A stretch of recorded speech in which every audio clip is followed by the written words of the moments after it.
Boa tarde. Continuando aqui sobre ainda estamos conversando sobre novela de cavalaria ou romance de cavalaria.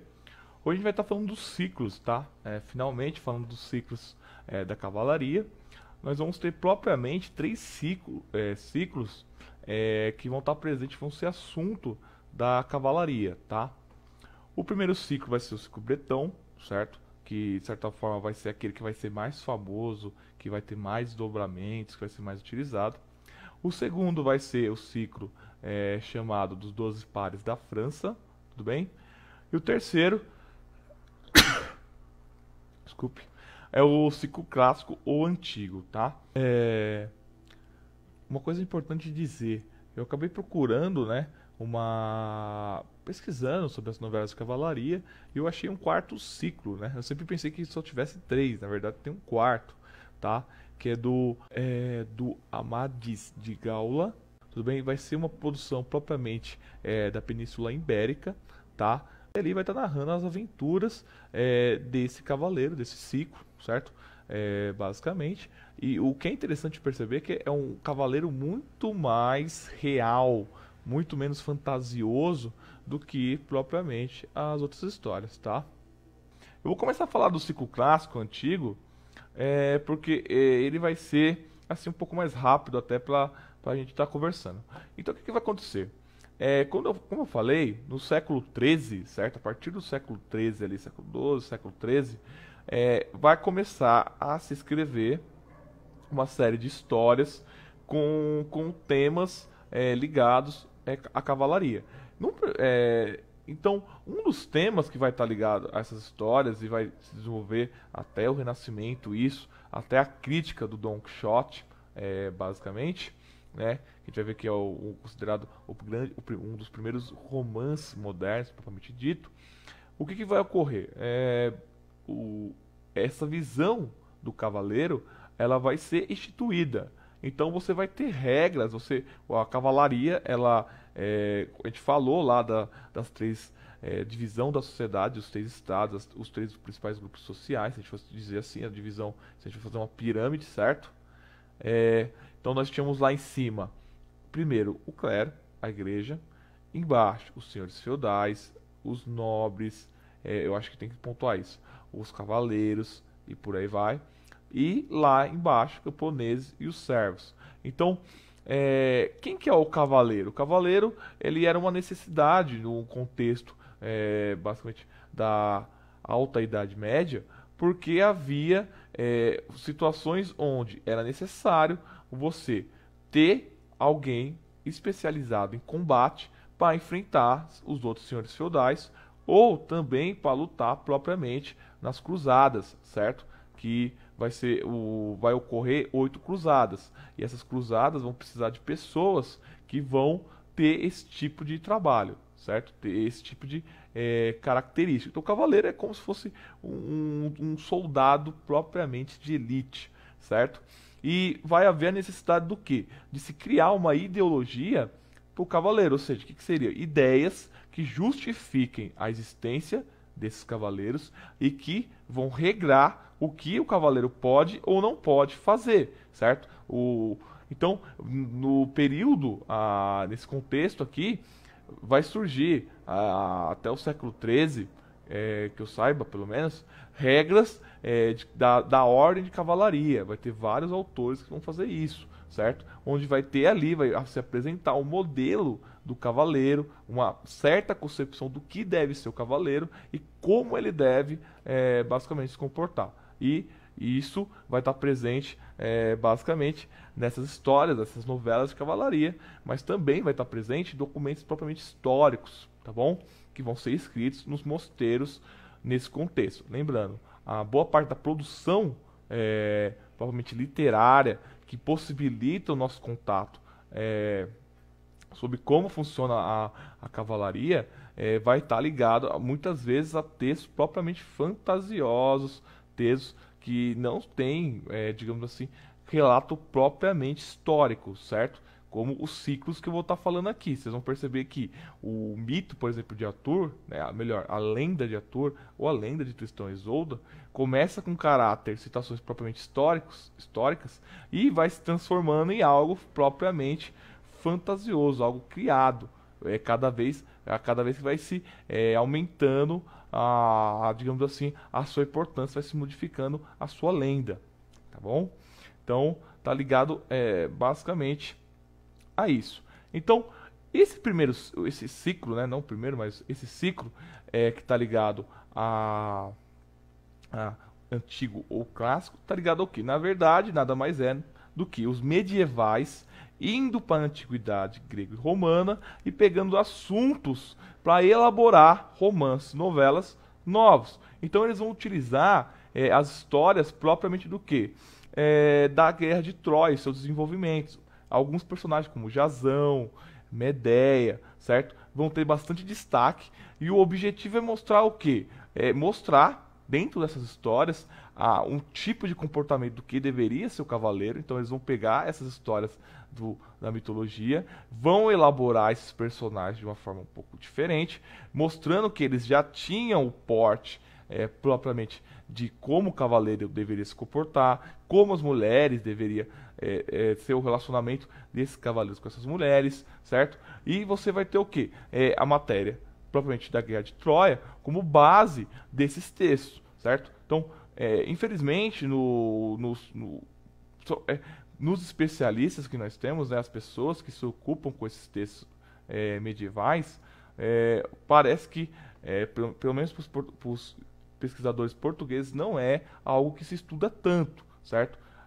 Nós vamos ter basicamente pouquíssimas obras que vão ser escritas, basicamente, dessas novelas de cavalaria, que os portugueses vão pegar e vão escrever, certo? Porque esses textos eles vão ser primeiro escritos pelos franceses, certo? E o que vai ocorrer? As obras originais mesmo, muitas delas vão se perder, e nós vamos ter o quê? As obras que são, que pegaram, certo? Seja os fragmentos, porque acontece o seguinte, quando a cavalaria começa a cair, certo? O interesse das pessoas pelas novelas de cavalaria, nas bibliotecas, né, medievais, havia um costume que era o seguinte: aqueles textos que ninguém estava muito a fim de ler, eles pegavam o papel, certo? O material que eles utilizavam e usavam para outros livros, eles usavam para encapar. Então o que aconteceu? Várias novelas de cavalaria vão ser redescobertas, os textos originais, não os textos que foram pegos e passados para o português galego, mas propriamente em francês, em original, que são os fragmentos, que vão ser descobertos na verdade o que? Na capa de outros livros mais antigos, diferentes, que era necessário usar aquele texto. Ou seja, essa necessidade de reciclar foi o que salvou muitos textos originais, e o que possibilita você construir, certo? Reconstruir as várias, digamos assim, obras, as várias reformulações da história, tá bom? Então, principalmente em Portugal, não vai haver tanto interesse pelo esse ciclo propriamente antigo, tudo bem? No ciclo antigo, o modelo de cavaleiro, o personagem que vai ser assim, vai ter o principal, vai ser mais valorizado para essa releitura medieval dos textos gregos, vai ser o Heitor, o personagem que vai lutar, certo, contra Aquiles na Guerra de Troia.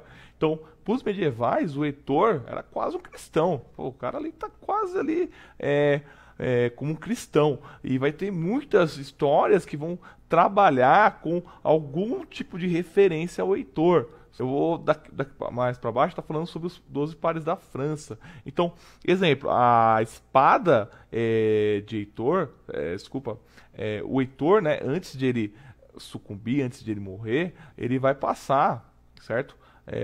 Uma espada lá por mão dele. Alguns vão dizer que existe várias vertentes para essa história, que essa espada ela vai parar na mão de determinados cavaleiros medievais. Então ela vai ter citação dessa espada que o Heitor teria, que basicamente no Orlando Furioso, por exemplo. Então um dos personagens ele tem a espada propriamente do Heitor, tá? Então, esse tipo de relação, essa reconstrução de elementos da mitologia vai aparecer em alguns ciclos, tá?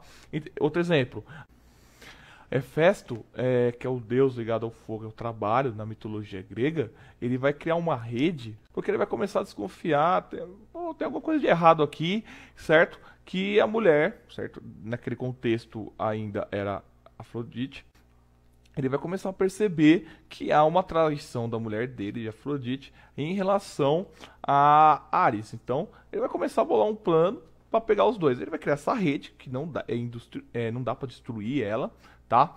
E ele vai fazer o quê? Ele vai deixar lá e vai pegar os dois no ato com essa rede, certo? E eles não conseguem se soltar propriamente dessa rede, não dá pra sair. Ele chama todos os deuses e denuncia, olha, o que aconteceu aqui, não sei o que, por aí vai. E essa rede some. Qual é o fim que se dá nessa rede? A mitologia não explica. Propriamente não há uma explicação, pelo menos eu não conheço. Só que essa rede vai voltar no Orlando Furioso para pegar um determinado monstro. Eles vão usar essa rede que foi feita pelo Hefesto e vão usar para pegar esse monstro. Então o que eu quero que vocês percebam? É muito comum esse recurso de volta, utilização de elementos, de histórias que estavam lá na mitologia dos gregos, tá? A espada que eu falei aqui, que era do Heitor, que vai pro personagem, propriamente dito, é basicamente a espada do Orlando Furioso, tá? O nome dessa espada, ela vai ser a Durindana, tá? Então, o ciclo é basicamente dos 12 pares da França. Vai estar ligado basicamente à figura do Carlos Magno e do Rolando, certo? Que depois, como eu já citei aqui a obra, vai virar o Orlando, do Orlando Furioso. Então, esse ciclo aqui vai apresentar, certo? Personagens ligados, vai ser um desenvolvimento daquela canção de gesta lá que eu falei, a canção de Rolando, onde mostra eles enfrentando os mouros. Esse ciclo ele vai acontecer antes das cruzadas, certo? Basicamente, ele é anterior, o Carlos Magno, na verdade, ele vai constituir um império, certo?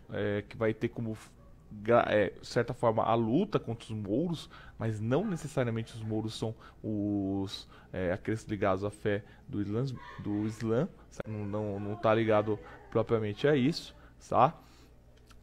Não é essa a ideia, mas é assim, um conjunto de pessoas que na Europa mesmo não faziam parte do cristianismo. Então o que o Carlos Magno fazia? Ele vai expandir o seu império e os lugares onde ele conseguir firmar, ele vai forçar as pessoas a se tornarem cristãs. Então, um dos personagens que vai ter bastante importância vai ser o Orlando, certo? Furioso. Ele vai ser um personagem muito interessante, porque ali vai se mostrar essa visão propriamente do cavaleiro que se apaixona perdidamente, que perde o juízo de si e que está totalmente submetido àquela que ele ama. O Orlando Furioso, na verdade, ele é uma continuação de outra história, que é o Orlando Enamorado, certo? O interessante dessa história é que ele não consegue ficar com aquela pessoa que ele gostaria, porque ela se apaixona por outro homem, em outras palavras. Mesmo com toda a força, toda a raiva que o Orlando vai ficar com isso e vai tentar toda forma conseguir garantir que aquela mulher lhe corresponda, ele não consegue isso, ele não consegue fazer isso, e depois que ele entende que a vontade de uma mulher não pode ser modificada pela força, ele acaba voltando ao normal, ele aceita essa situação e continua a vida dele, tá? Então, vai estar os chamados, esse contexto aí dos 12 pares da França está ligado a isso. Como eu falei, havia ali uma situação de descentralização no período feudal, porém o Carlos Magno ele vai tentar reconstruir um império tipo cristão para se opor aos mouros. Essa que vai ser a principal característica do império dele, tá? Que vai ter vida curta, tá?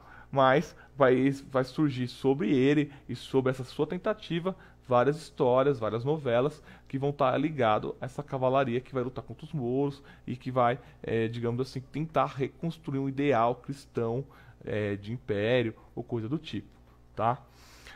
Por último, então, a gente vai começar a falar aqui do ciclo propriamente bretão, certo? Que é o mais, digamos assim, o mais famoso, o mais importante. Mas antes de falar disso, é importante dizer o seguinte: esse ciclo dos 12 pares da França, ele vai ser um pouco mais conhecido em Portugal, apesar de não haver a propriamente tradução, não há novelas traduzidas, a gente não tem documentos disso. Nesse contexto que a gente está falando aqui das traduções de Portugal, certo? Que vai fazer a modificação, vai ser basicamente centradas nas traduções do ciclo bretão. Vai ter bastante importância esse ciclo propriamente dos 12 pares da França. Segundo alguns estudiosos, quando os portugueses vêm para cá, os colonizadores, apesar de não haver propriamente tradução, digamos assim, textos, novelas de cavalaria, documentos, basicamente de Portugal, certo? Reelaborações dessas histórias.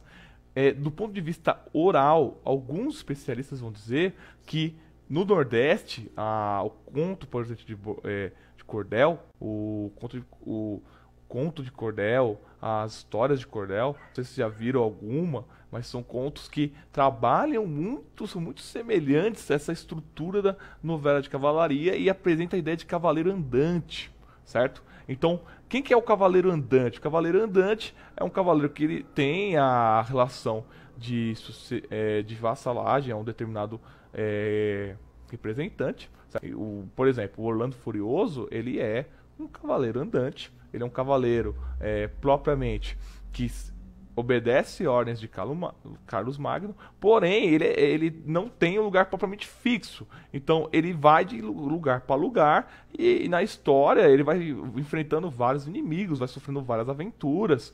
E ali tem o ideal, certo? De como se comportar, de como ele deve enfrentar, de honra. Então, alguns historiadores vão dizer que, na verdade, o conto de Cordel, ele é o quê? Ele é uma forma popular do Nordeste, que você faz o quê? Você junta lá as pessoas, aquela pessoa pega aquele conto e começa a falar, seja muitas vezes não só o conto, mas outras formas também, de poemas ou coisas do tipo, e ali ele vai contando essa história, as pessoas que estavam lá ouviam, certo? Então, aquelas pessoas que conheciam literatura, que vieram lá de Portugal para cá e conheciam essas histórias propriamente de forma oral e depois colocavam papel, elas, na verdade, elas contariam histórias desse tipo ligados às histórias dos cavaleiros andantes dos 12 pares da França, tá? E isso serviu para criar uma certa mentalidade